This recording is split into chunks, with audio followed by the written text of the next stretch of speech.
Որ նայում ենք մեր այսօրվա, այսպես ասած, բաց տեղեկատվական դաշտին, բավականին խոցելի վիճակում է մեր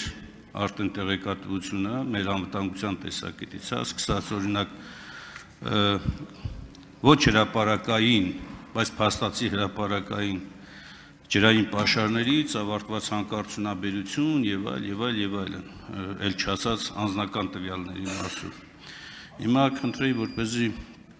այդ կոնցեպտի ներքո մի քանի հիմնական շեշտադրումներով ներկայացնել, թե ինչպես է իրականացվելու տեղեկատվական այս անվտանգությունը։ Անպայման տեխնոլոգիաները բնականաբար ժամանակակից աշխարհում ամենաառաջադեմ մոտեցումներն են, բայց հենց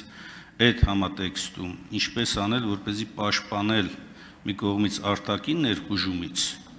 տեղեկատվական համակարգին, մյուս կողմից ներքին հնարավոր չարամիտ վարքագծից։ Առաջինի շրջանակներում հարցադրման սկզբնական հատվածում հենց իմ խնդրանքը դա էր, որ արտաքին ներխուժման պաշտպանական մասին ներկայացնեք որոշ բաներ, եւ երկրորդը իսկ ներքինի մասով թեկնածուներ են քննարկում կամ աշխատակիցներ են լինելու, իրենց օրինակ ինչ անվտանգության տեսակետից, ինչ համակարգ է դրվում, որպեսզի հնարավոր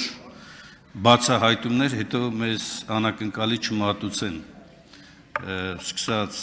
գործակալական ցանցից ավարտված այլ ոչ պետականամետ ծառայություն մատուցելու առումով։